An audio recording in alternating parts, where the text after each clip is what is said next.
Hello and a big welcome back to all my subscribers. Today I want to talk about random numbers and hardware random number generators. This is a massive discussion and it involves entropy and all kinds of mathematics, but I'm not going to go into any of that today. I'm just going to show you what I did to try and make a hardware random number generator. Now I'll show on the screen the breadboard that I made with an Arduino, and basically what it has is it has a circuit where it's using a diode to generate electrical noise, an op amp to generate electrical noise. I use an inverter, which is also known as a ring inverter or something like that. Anyway, it basically connects inversions to itself in an odd number, so it flips the number. Then a transistor, and then finally just an LED. Let me walk you through the output of these. So you can see here that what we're doing is we basically are just reading the sensors that I've set up, and hopefully on the screen you can see the diagram, and it's reading these and then outputting them to the serial monitor. So if we look at this a bit more closely, you can see that the diode does change, but not a lot. So it's not very random, and it's in a very small range. The op amp is better. It has a better range. It goes, a bit higher. The inverter is pretty much consistent, just flipping between two numbers. Now, obviously, you could use just ones and zeros, and this would be sufficient entropy. And then you have the transistor. Now, the transistor, you notice, has a lot of range, like from 26 up to into the 80s. It flips and flops about quite a bit. The LED, which is just a straightforward circuit, it again only changes 2 to 3 integers.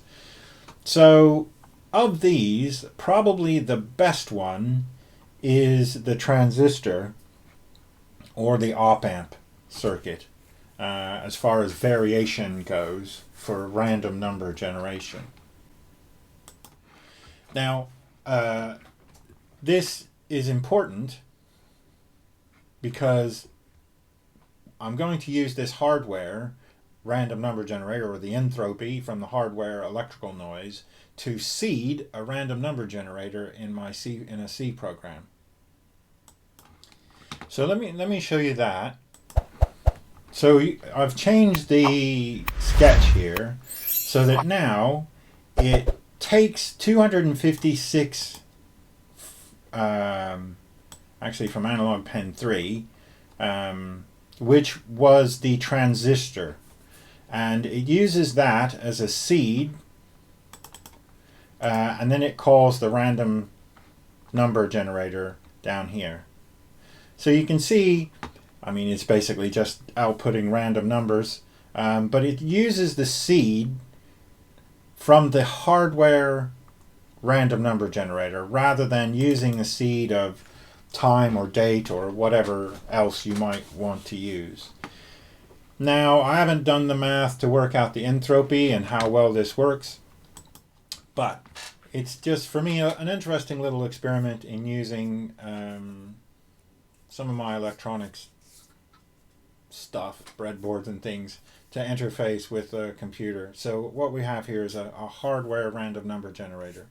There are many different types that you could use, but I didn't have, for example, a temperature sensor is good, a sound sensor, where you hook up a microphone and you just take the random noise that's generated by the world.